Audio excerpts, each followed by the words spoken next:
વિદ્યાર્થી મિત્રો, આપણે પેલા બે લેક્ચરની અંદર સામાન્ય રીતે ચેપ્ટરની માહિતી મેળવી તથા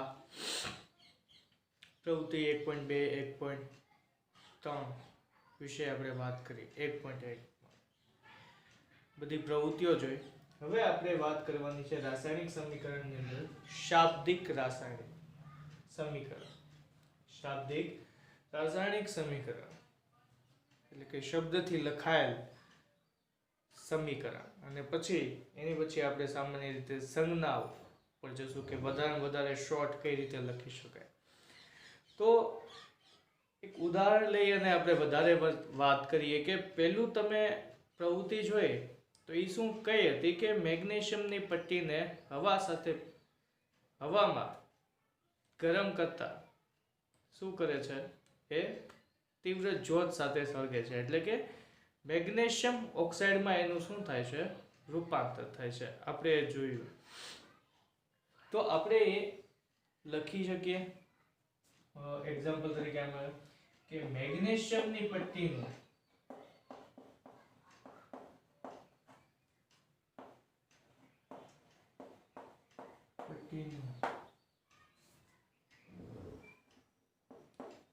હવામાં દહન કરતા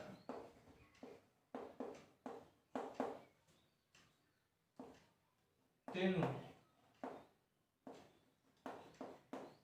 મેગ્નેશિયમ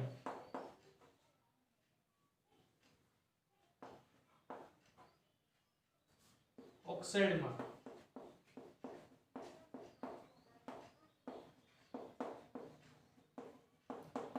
રૂપાંતર થાય છે. મેગ્નેશિયમ ઓક્સાઇડની અંદર રૂપાંતર થાય. આ મેં લખ્યું, માહિતી મને ઓછી મળી પણ લખાણ કેવું થઈ ગયું, વધી ગયું. તો આ લખાણને ઓછું કરવા માટે અને માહિતી વધારવા માટે શાબ્દિક સમીકરણનો આપણે ઉપયોગ કરી શકાય. એટલે કે શબ્દથી લખી શકીએ કે જેથી કરીને આપણને ખબર પડે. તો આને આપણે સમીકરણના સ્વરૂપમાં લખીએ તો મેગ્નેશિયમ સૌથી પહેલા કોણ પ્રક્રિયા કરે છે, તો કે મેગ્નેશિયમ કરે છે.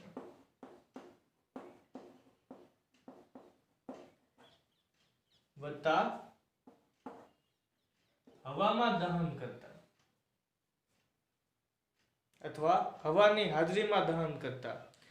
તો દહન હવામાં તો ઘણા બધા વાયુઓ હોય, તો એ કોની સાથે પ્રક્રિયા કરશે? તો બધા વાયુઓમાંથી એક જ એવો વાયુ છે કે જે દહન પ્રક્રિયામાં ઉપયોગ થાય છે. કયો વાયુ? ઓક્સિજન વાયુ. જો ઓક્સિજન વાયુ ન હોય તો કોઈ વસ્તુ સળગી શકે નહીં. એટલે કોઈ પણ પ્રક્રિયામાં એમ આવે કે હવામાં દહન કરતા, તો એ હંમેશા કોની સાથે પ્રક્રિયા કરશે? ઓક્સિજન સાથે. કોની સાથે?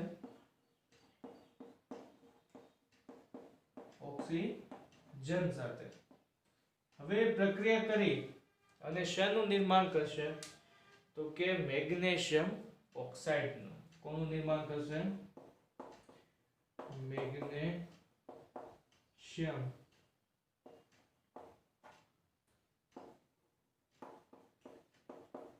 ઓક્સાઇડ. મેગ્નેશિયમ ઓક્સાઇડનું નિર્માણ કરશે. મેગ્નેશિયમ વત્તા ઓક્સિજન એટલે કે મેગ્નેશિયમ ઓક્સાઇડ. આ આપણને શાબ્દિક સમીકરણ મળ્યું. અને આમાં આપણે આના કરતા ઓછું લખાણ કરવું પડ્યું અને આપણને માહિતી પણ જે છે કેવી મળી? વધારે મળી. હવે આ શાબ્દિક સમીકરણની અંદર આપણે થોડીક માહિતી મેળવી લઈએ કે આ બાજુના ભાગ હોય એને શું કહેવાય, તીરની ઓલી બાજુનો ભાગ છે એને શું કહેવાય, તીર શું બતાવે છે, આ પ્લસની નિશાની શું બતાવે છે, એ વસ્તુ જોઈ લઈએ. હવે જે બંને વચ્ચે પ્રક્રિયા થાય છે, એકબીજા સાથે પ્રક્રિયા કરે છે, એને શું કહેવામાં આવે છે? તો એમને પ્રક્રિયકો કહેવામાં આવે છે. એમને શું કહેવામાં આવે છે? પ્રક્રિયકો કહેવામાં આવે છે. કે જે પ્રક્રિયા કરે છે તે હંમેશા કઈ બાજુ હશે? તો કે ડાબી બાજુ.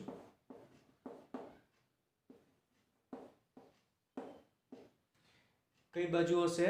તો કે હંમેશા ડાબી બાજુ જે છે એ લખવામાં આવે છે અને પ્રક્રિયકો એક કરતા વધારે હોય હંમેશા, તો એમને એકબીજાથી જુદા પાડવા માટે કોની નિશાની વાપરવામાં આવે છે? તો કે આ પ્લસની નિશાની વાપરવામાં આવે છે એકબીજાથી કોને જુદા પાડવા માટે. શેની નિશાની વાપરવામાં આવે છે? પ્લસની નિશાની. એ જ રીતે આપણે તીરની ઓલી બાજુ, આ તીર છે એ શું બતાવે છે? તો કે તીર જે છે એ પ્રક્રિયા બતાવે છે કે પ્રક્રિયા કઈ બાજુ થઈ અથવા કઈ રીતે જે છે આગળ વધી, અથવા આપણે કહી શકીએ કે સમીકરણ ની દિશા બતાવે છે કે રાસાયણિક પ્રક્રિયા જે છે એ આનું જે પ્રક્રિયકોએ જે પ્રક્રિયા કરી અને જે પ્રાપ્ત કર્યું એને બે જોડાણા અને જે પ્રાપ્ત કર્યું અથવા બનાવ્યું એનું જે છે એ આ તીર દ્વારા જે છે બતાવવામાં આવે છે. એનો તીરનો નિશાનો એ બાજુ હંમેશા હોય કે જે બાજુ નિપજ પ્રાપ્ત થતી હોય છે એ બાજુ. તો આ જે આપણને મળે છે બે પ્રક્રિયા કરી અને જે આપણને પ્રોડક્ટ એટલે કે જે નવી વસ્તુ મળી છે એને શું કહેવામાં આવે છે? હંમેશા નિપજ કહેવામાં આવે છે. શું કહેવામાં આવે છે? નિપજ કહેવામાં આવે છે. અને નિપજ હંમેશા જમણી બાજુ લખવામાં આવે છે. હંમેશા કઈ બાજુ લખવામાં આવે છે? જમણી બાજુ લખવામાં આવે છે. એમાં પણ તમારે જો એક કરતા વધારે નિપજો મળતી હોય તો તમે કોની નિશાની દ્વારા એમને બતાવો છો? પ્લસ કરી અને આપણે બતાવવાનું છે. કોઈ એક્સ્ટ્રા કોઈ પ્રોડક્શન નીકળતો હોય, એક્સ્ટ્રા કોઈ પાણી છે કે કોઈ ગેસ છૂટો પડતો હોય નિપજોની અંદર, તો તમે એને પ્લસ કરી અને સાઈડમાં જે છે સાથે શું કરી શકો છો? બતાવી શકો છો, એમને બતાવી શકો છો. તો આ તીરનું પણ આપણે ડેરિવેશન્સ કરી નાખીએ કે આ તીર શું બતાવે છે કે પ્રક્રિયા કઈ દિશામાં થાય છે અથવા પ્રક્રિયા બતાવે છે.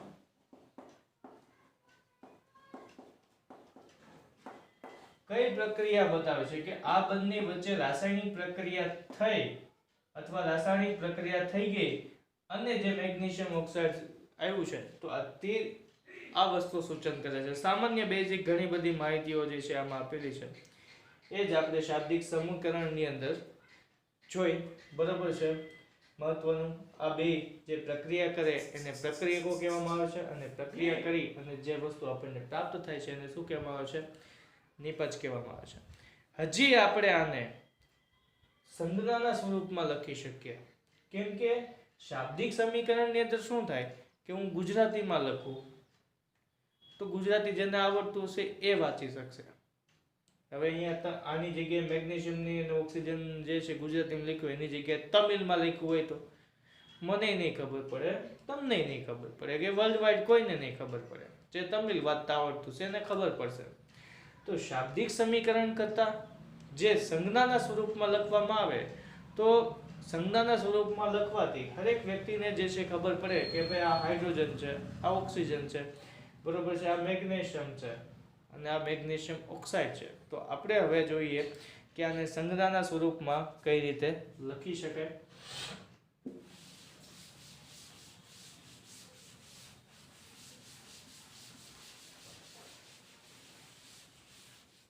અથવા સંજ્ઞાના સ્વરૂપમાં કઈ રીતે બતાવવામાં આવે છે.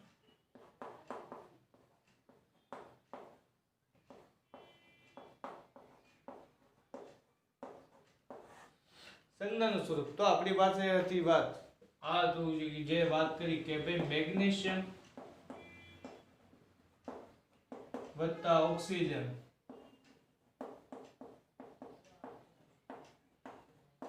એટલે શું મળે છે? Magnesium oxide. શું મળ્યું? મેગ્નેશિયમ ઓક્સાઇડ મળ્યું. હવે આને સંજ્ઞાના સ્વરૂપમાં લખીએ તો મેગ્નેશિયમ એટલે આપણને ખબર છે, સંજ્ઞાઓ યાદ છે ને, કેપિટલ M અને સ્મોલ g એટલે કે મેગ્નેશિયમ પ્લસ ઓક્સિજન એટલે કે O અને એ બંને વચ્ચે પ્રક્રિયા થાય એટલે શું મળે? Magnesium oxide. શું મળ્યું આપણને? Magnesium oxide MgO. સાથે સાથે આ સંજ્ઞાઓમાં જ્યારે આપણે લખતા હોય રાસાયણિક સમીકરણ ત્યારે એમની ભૌતિક અવસ્થાઓ પણ જે છે બતાવવામાં આવે છે. ભૌતિક અવસ્થાઓ વિશે થોડું જોઈ લઈએ. ભૌતિક અવસ્થા કઈ હોય છે? ઘન, પ્રવાહી, વાયુ અને જલીય દ્રાવણ.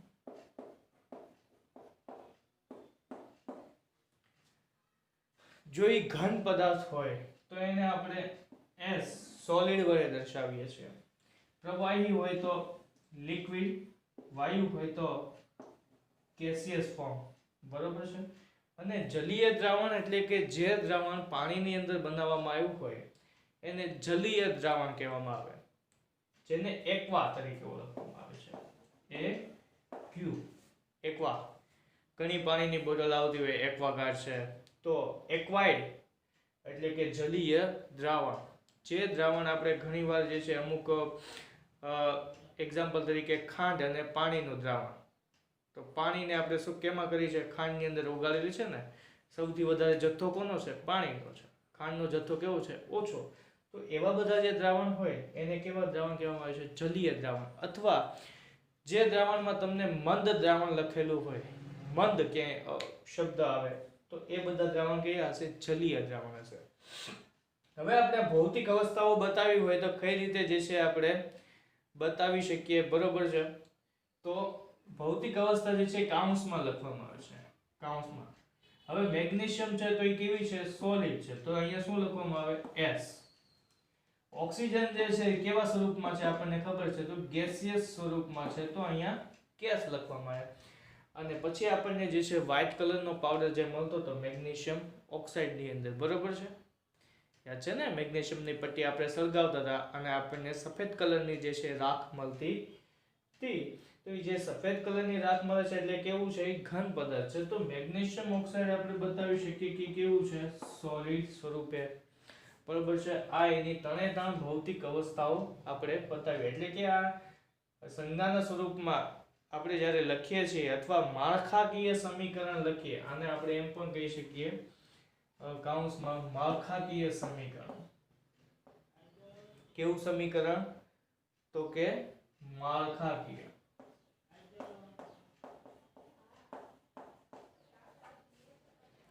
આમાં આપણે સમીકરણને સંતુલિત નથી કરેલું, ખાલી એક એનું માળખું બાંધ્યું છે કે મેગ્નેશિયમ ઓક્સિજન સાથે પ્રક્રિયા કરે છે એટલે મેગ્નેશિયમ ઓક્સાઇડ બનાવે છે MgO. બરોબર છે. પણ આપણે વધારે આગળ જે છે વાત કરવાની છે એ શેની છે? રાસાયણિક સમીકરણને સંતુલિત કરવું. જ્યાં સુધી આપણે રાસાયણિક સમીકરણને સંતુલિત કરશું નહીં ત્યાં સુધી જે છે એ આપણું સમીકરણ સાચું પડે નહીં. શું કામ સાચું ન પડે? તો હંમેશા આપણે 9મા ધોરણની અંદર વાત કરી દળ સંચયનો નિયમ. યાદ છે ને?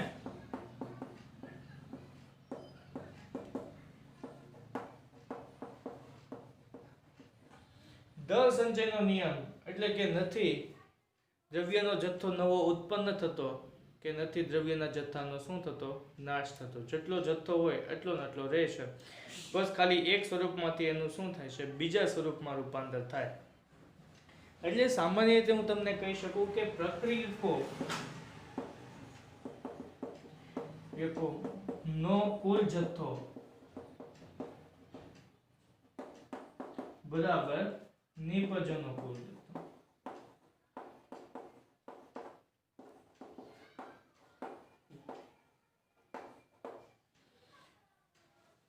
પ્રક્રિયકોનો કુલ જથ્થો બરાબર કોનો? નિપજોનો કુલ જથ્થો. આ બંને કેવું થાય? સમાન થાય. બેયના વેટ કેવા હોય? સરખા જ હોય. બે જુદા જુદા મળે નહીં. પ્રક્રિયકોમાં તમે જે છે એ એક્ઝામ્પલ તરીકે આપણે વાત કરીએ તો એક સમીકરણ લખીએ કે આપણે hydrogen plus oxygen is equal to H2O એટલે કે પાણી મેળવ્યું આપણને. બરોબર છે. ધારો કે આપણે હાઇડ્રોજનનો જથ્થો 2 ગ્રામ લઈએ, ઓક્સિજનનો જથ્થો 16 ગ્રામ લઈએ. 16 ને 2 આ કેટલું થયું? 18. તો પાણીનો જથ્થો તમને કેટલો મળે? 18 ગ્રામ, અથવા ઈ વસ્તુ જે છે 18 ગ્રામ જ થશે. નહીં ક્યાંયથી આવી જાય કે નહીં ક્યાંય જતું રહે. અહીંયા તમે જો તો મેગ્નેશિયમ અને ઓક્સિજન બે પ્રક્રિયા કરી અને મેગ્નેશિયમ ઓક્સાઇડ જ બનાવે છે. એમાં નથી કઈ સોનું આવી જતું, ગોલ્ડ આવી જાય નહીં, બીજી અન્ય કોઈ ધાતુ આવી જાય, પાણી આવી જાય, H2O આવી જાય, નથી આવતું. એકેય વસ્તુ વધારે નહીં મળે. જેટલી અહીંયા પ્રક્રિયકોમાં વપરાય છે એટલી જ નિપજોની અંદર હશે, પણ બંનેનું સ્વરૂપ કેવું હશે? જુદું હશે. બંનેના સ્વરૂપ કેવા હશે? જુદા જુદા હશે. ઓલવેઝ હંમેશા વસ્તુ જે છે એક વસ્તુમાંથી કન્વર્ટ થઈ અને બીજી વસ્તુ બની જતી હોય છે, અથવા બીજી વસ્તુની અંદર રૂપાંતરિત થઈ જતી હોય છે. એટલી ને એટલી ખાલી એનું સ્વરૂપ બદલાય છે. શું બદલાશે? સ્વરૂપ બદલાશે. હવે મેગ્નેશિયમ નથી રહ્યું અને ઓક્સિજન પોતે પણ નથી રહ્યો. બંને ભેગા થઈ અને કોનું નિર્માણ કર્યું? મેગ્નેશિયમ ઓક્સાઇડનું નિર્માણ કર્યું. બરોબર છે. એટલે કે સ્વરૂપ એકદમથી કેવું થઈ ગયું? રૂપાંતર થઈ ગયું, ચેન્જ થઈ ગયું. પહેલા જેવું સ્વરૂપ નથી રહ્યું. ઓક્સિજન વાયુ હવે નથી રહ્યો, મેગ્નેશિયમ હવે નથી ધાતુ રહી, હવે પાવડરમાં કન્વર્ટ થઈ ગઈ છે. એ જ રીતે અહીંયા તમે જોઈ શકો કે અહીંયા હાઇડ્રોજન છે અને ઓક્સિજન છે. બે કેવા ફોર્મની અંદર છે? ગેસિયસ ફોર્મની અંદર છે. તો બંને હવે જ્યારે જોડાણ તો લિક્વિડ ફોર્મની અંદર આવી ગયા. પણ એમાંથી કોઈ હાઇડ્રોજનની જગ્યાએ તમે હિલિયમ નથી લખતા. હિલિયમ ક્યાંયથી નથી આવતો, કે કોઈ નવો તત્વ નિર્માણ નહીં પામે, પણ કેવો? નવું સંયોજન નિર્માણ પામશે. હાઇડ્રોજન અને ઓક્સિજન બે જોડાઈ જશે અને શેનું નિર્માણ કરશે? પાણીનું નિર્માણ કરશે. બરોબર છે. હવે આપણે જે આગળના ટોપિક વિશે વાત કરવાની છે એ છે કઈ છે? રાસાયણિક સમીકરણને બેલેન્સ કરવું. આપણે રાસાયણિક સમીકરણ જે છે એ લખવાનું અને એને શું કરવાનું છે? બેલેન્સ કરવાનું છે, સમતોલિત કરવાનું છે. સમતોલિત રાસાયણિક સમીકરણ. તો આપણે અહીંયા મેગ્નેશિયમ, ઓક્સિજન અને મેગ્નેશિયમ ઓક્સાઇડ બધું લખ્યું, બધી વાત સાચી, પણ આને શું કરવું પડે? સમતોલિત કરવું પડતા શીખવું પડશે. તમને માળખાકીય સ્વરૂપ આવડતું હોય સામાન્ય રીતે કે ભાઈ ઓક્સિજન અને મેગ્નેશિયમ બે એકબીજા સાથે જોડાય અને મેગ્નેશિયમ ઓક્સાઇડ બનાવે છે, એટલું તમે લખ્યા, એક માળખું બાંધી લીધું. હવે તમારે શું કરવાનું છે? ખાલી એને સંતુલિત કરતા શીખવાનું છે. સંતુલિત નથી, આપણે સંતુલિત કરતા પહેલા આપણે શીખશું રાસાયણિક સમીકરણ. તો આપણે એક ઉદાહરણ લઈને જોઈએ કે કઈ રીતે રાસાયણિક સમીકરણોને જે છે એ સમતોલિત કરી શકાય, અથવા સમતોલન જે સમતોલિત કરવામાં કઈ રીતે આવે છે. તો જોઈએ.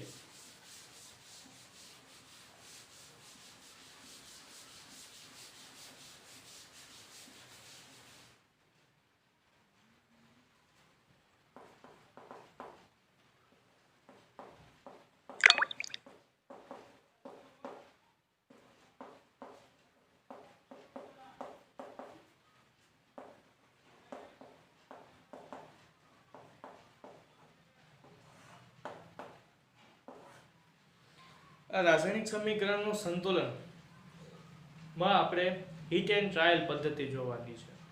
સામાન્ય રીતે એક આપણી પાસે ઉદાહરણ છે, Fe આયન પ્લસ જે છે એ H2O પાણી સાથે પ્રક્રિયા કરે છે અને નિપજ આપણને મળે છે. થોડીક આ બાજુ લખી નાખું.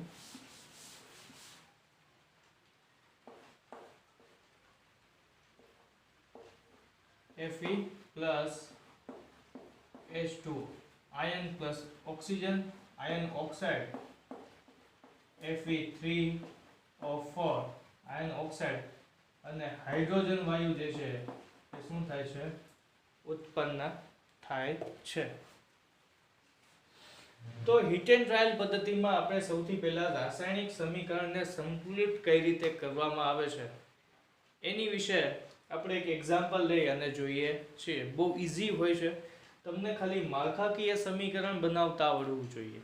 સામાન્ય રીતે કે ભાઈ લોખંડ છે, લોખંડનું પાણી સાથે પ્રક્રિયા કરી અને આયન ઓક્સાઇડ બનાવે છે અને હાઇડ્રોજન વાયુ જે છે શું થાય છે છૂટો પડે છે.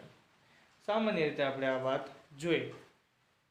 તો હવે આને આપણે સમીકરણ પર સમતોલિત કરવું છે. આની કોઈ અવસ્થાઓ અત્યારે કઈ આપણે લખતા નથી કે બીજી કોઈ અન્ય વાતો જે છે આપણે ડિરાઈવ બતાવી નથી. અને એક સાથ થોડીક જ હું તમને એક વાત કરતા ભૂલી ગયો કે જે આ તીર છે તો ઘણા બધા રાસાયણિક સમીકરણો હોય છે તો એમાં તાપમાનની જરૂર પડતી હોય છે. ક્યારેક ક્યારેક દબાણ લગાડવામાં આવે છે. ઘણીવાર ઉદ્દીપક નાખવામાં આવે છે. ઉદ્દીપકનો ઉપયોગ કરવામાં આવે છે જે રાસાયણિક પ્રક્રિયામાં ભાગ ન લે પણ રાસાયણિક પ્રક્રિયાને શું કરે ઝડપી બનાવે. તો એ બધા અથવા અમુક સૂર્યપ્રકાશની હાજરીમાં રાસાયણિક પ્રક્રિયાઓ કરવામાં આવે છે. તો એ બધાને જે છે લખવાનું આવે છે એ ક્યાં લખવાનું આવે છે તીરની ઉપર લખવામાં આવે છે. તમારે તાપમાન આપવાનું છે તો તમે તાપમાન અહીંયા લખી શકો. દબાણ આપવાનું છે દબાણ અહીંયા લખી શકો. બરોબર છે. કોઈ સૂર્યપ્રકાશની હાજરીમાં પ્રક્રિયા થાય છે તો તમારે અહીંયા સૂર્યપ્રકાશ લખી શકો છો. બરોબર છે. એટલે જે વધારાની વિગત છે કે તમે રાસાયણિક પ્રક્રિયા કરવા માટે શું એપ્લાય કર્યું છે, શું આપ્યું છે, તાપમાન આપ્યું છે, પાણી આપ્યું છે, દબાણ આપ્યું છે કે અન્ય કોઈ વસ્તુની હાજરીમાં આ પ્રક્રિયા થઈ છે સૂર્યપ્રકાશની હાજરીમાં, તો એ બધી જ વસ્તુઓ ક્યાં લખવામાં આવે છે આ તીરની ઉપર લખવામાં આવે છે. જે વધારાની માહિતી છે મોસ્ટ ઓફ કે જે રાસાયણિક પ્રક્રિયા કરતી વખતે તમે કરવી પડતી હોય છે એ બધી ક્યાં લખવામાં આવે છે તીરની ઉપર લખવામાં આવે છે. હવે આપણે જોઈએ રાસાયણિક સમીકરણને સંતુલિત કરવા માટે. બરોબર છે. સંતુલિત કરવા માટે આપણે ફર્સ્ટ ટ્રાયલ માટે શું કરશું બધાને એક પેટીમાં પૂરી દેશું. એટલે કે આ કોઈને જે છે બતાવવાના આપણે નથી. એમને કોઈ એની અંદર કોઈ ચેન્જ માળખાકીય ચેન્જ કરવાનો નથી. તમારે Fe ની અંદર કોઈ ચેન્જ નથી કરવો, H2O ની અંદર તમારે ચેન્જ કોઈ નથી કરવાનો. એટલે એને શું કરી દઈએ આપણે એક બોક્સમાં પૂરી દઈએ કે જેથી કરી અને આપણે એમાં કોઈ પણ પ્રકારનો ચેન્જ કરી શકીએ નહીં. બરોબર છે. શું કરી દીધું બધાને બોક્સમાં પેક કરી દીધા. એટલે એનું સ્ટ્રક્ચર જે છે એ શું થાય જળવાય રહે. પાણીનું સ્ટ્રક્ચર એમ જ રહે, એમાં કોઈ રૂપાંતર ન થાય. H2O નું જે છે પાણીનું પાણી જ રહે. સ્ટ્રક્ચર આમ જ રહેશે H2 અને O. એમાં O આગળ નહીં આવી જાય, H પાછળ નહીં જતો રહે અથવા અહીંયા 2 ની જગ્યાએ 4 કે 5 નહીં આવી જાય. એના એટલા જ રહેશે. હવે તમારે ગણતરી કરવાની છે તો આપણે એક બોક્સ કરી નાખીએ કે જેથી કરીને ઈઝી પડે.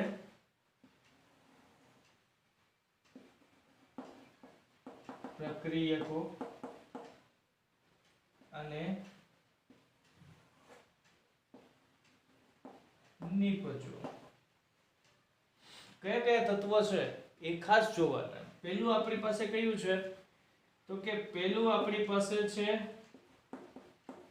Fe. બીજું તત્વ આપણી પાસે કયું છે તો કે હાઇડ્રોજન. ત્રીજું તત્વ આપણી પાસે કયું છે તો કે ત્રીજું તત્વ આપણી પાસે છે ઓક્સિજન. બરોબર. હવે બે બાજુ જે છે એ સંખ્યા કેવી હોવી જોઈએ સમાન.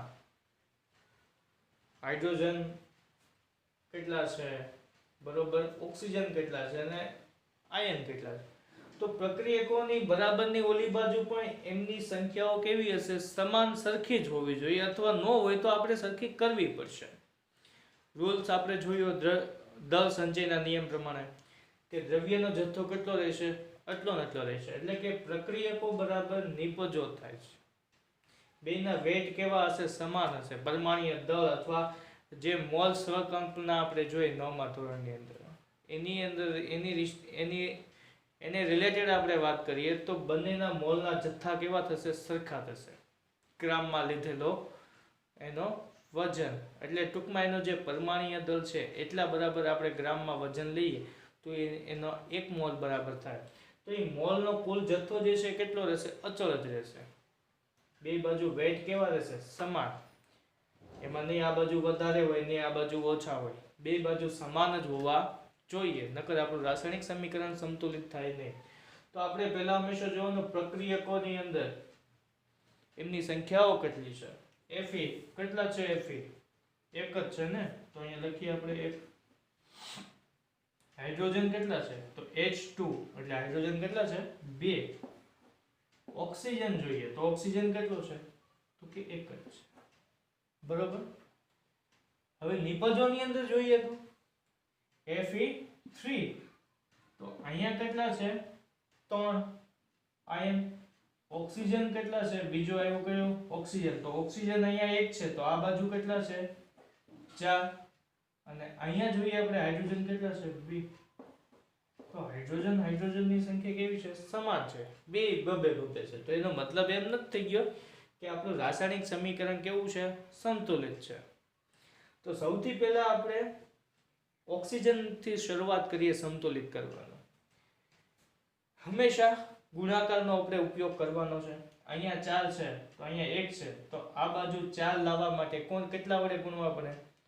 તો કે સ્વાભાવિક છે 4 એકા 4. તો અહીંયા આપણે કેટલા વડે ગુણવા પડશે? 4 એકા 4. 4 વડે ગુણવા પડશે. ક્યાં? તો કે જ્યાં ઓક્સિજન હોય ત્યાં. ઓક્સિજન અહીંયા છે તો આખા પદને કેટલા વડે ગુણવા પડશે? 4 વડે ગુણવા પડશે. કેટલા વડે ગુણ્યા આપણે? 4 વડે ગુણી નાખ્યા. હવે જોવો આખા પદની અંદર ક્યાં ચેન્જ થયો? તો કે ચેન્જ ક્યાં કર્યો છે? આપણે અહીંયા ચેન્જ કર્યો. તો કોની ઉપર ચેન્જીસ આવશે? તો કે હવે અહીંયા હાઇડ્રોજન કેટલા થઈ જશે? હાઇડ્રોજન 2 હતા અને 4 સાથે ગુણાશે એટલે 4 દુને 8. તો અહીંયા આપણે હાઇડ્રોજન સાથે પ્રક્રિયા કરી અને કેટલા થઈ ગયા? હાઇડ્રોજન 8 થઈ ગયા. બરોબર છે. ઓક્સિજન તો સરખા થઈ ગયા 4 4. પણ અહીંયા હાઇડ્રોજનની સંખ્યા વધી ગઈ. હાઇડ્રોજન અહીંયા કેટલા થઈ ગયા? 8 થઈ ગયા. તો બરાબરની ઓલી બાજુ હાઇડ્રોજન કેટલા થવા જોઈએ? કેટલા વડે ગુણશું ત્યારે 8 થાય? તો કે 2 છે આપણી પાસે તો એનો ગુણાકાર આપણે કરીએ કોની સાથે? 2 ના ઘડિયો જોઈએ. 2 કે 2 2 દુ 4 2 3 છે 2 ચોક 8. 2 ચોક 4 વડે ગુણીએ આ હાઇડ્રોજનના પદને આપણે 4 વડે ગુણીએ તો કેટલા થઈ ગયા? 8. હવે બંને બાજુ હાઇડ્રોજન કેટલા થઈ ગયા? સમાન થઈ ગયા 8. આ ચોરસ બોક્સ કરવાનું રીઝન એ છે કે તમારે અંદર કોઈ ચેન્જ અહીંયા ક્યાંય ચેન્જ કરવાના નથી. તમારે જે ચેન્જ કરવાના છે એ બહાર ચેન્જ કરવાના. અને બહાર જે તમે કોઈ પણ જે આંકડો લખશો એ અંદરના પદમાં બધા ઉપર જે છે ઇફેક્ટ પાડશે એટલે બધા ઉપર અસર કરશે. બધા સાથે ગુણાકારમાં આવશે. અહીંયા કાંઈ ન હોય તો 1 હોય તો 4 એકા 4. 4 ઓક્સિજન થઈ ગયા. અહીંયા 4 ઓક્સિજન છે તો કે હા થઈ ગયા. હવે અહીંયા જોઈએ કે હાઇડ્રોજન કેટલા છે? તો 4 2 ને 8. 8 આપણી પાસે હાઇડ્રોજન છે આ બાજુ પ્રક્રિયકોમાં. તો નિપજોમાં કેટલા છે? તો નિપજોમાં 2 છે તો આપણે કેટલી વાર કેટલા સાથે મલ્ટીપ્લાય કરીએ, ગુણાકાર કરીએ કે જેથી કરીને 8 થાય? તો કે 4 વડે. 4 2 ને 8. બરોબર થઈ ગયા. હવે આપણી પાસે કયું પદ રહ્યું? Fe. Fe અહીંયા 1 છે અને અહીંયા કેટલા છે? 3 છે. તો આનું મલ્ટીપ્લિકેશન કોની સાથે કરવું પડશે? સ્વાભાવિક વાત છે 3 એકા 3. તો અહીંયા કેટલા લખવાના આપણે? હવે 3 લખવાના. હવે આપણે જોઈએ તો આપણું સમીકરણ જે છે સંતુલિત થઈ ગયું. તો કે હા જોઈએ 3 Fe છે. અહીંયા પણ Fe કેટલા છે? 3 છે. બે ઇક્વલ થઈ ગયા. બરોબર છે. હવે હાઇડ્રોજન જોઈએ તો 4 2 ને 8 હાઇડ્રોજન. અહીંયા પણ 4 2 ને 8 હાઇડ્રોજન. સિમિલર થઈ ગયા સરખા. અહીંયા ઓક્સિજન જોઈએ તો કેટલા છે? 4. બરોબર. તો આ બાજુ પર કેટલા થવા જોઈએ? 4. તો આપણું રાસાયણિક સમીકરણ કેવું થઈ ગયું? સમતોલિત થઈ ગયું. પણ હવે આને આમ તો લખાય નહીં. આને આપણે શું લખવું પડે? વ્યવસ્થિત લખવું પડે ને. તો હવે આપણે જ્યારે લખશું ત્યારે બોક્સ કરવાના નથી પણ સીધું લખવાનું છે. કયું છે? 3Fe plus 4H2O સમીકરણ Fe3O4 plus 4H2 બસ 4 હાઇડ્રોજન વાયુ. તો હવે આપણું રાસાયણિક સમીકરણ કેવું થઈ ગયું? બેલેન્સ થઈ ગયું. જેટલી પ્રેક્ટિસ વધુ કરશો એટલું જે છે એ આપણે સામાન્ય રીતે રાસાયણિક સમીકરણને જે છે સંતુલિત વધારેમાં વધારે કરી શકશું.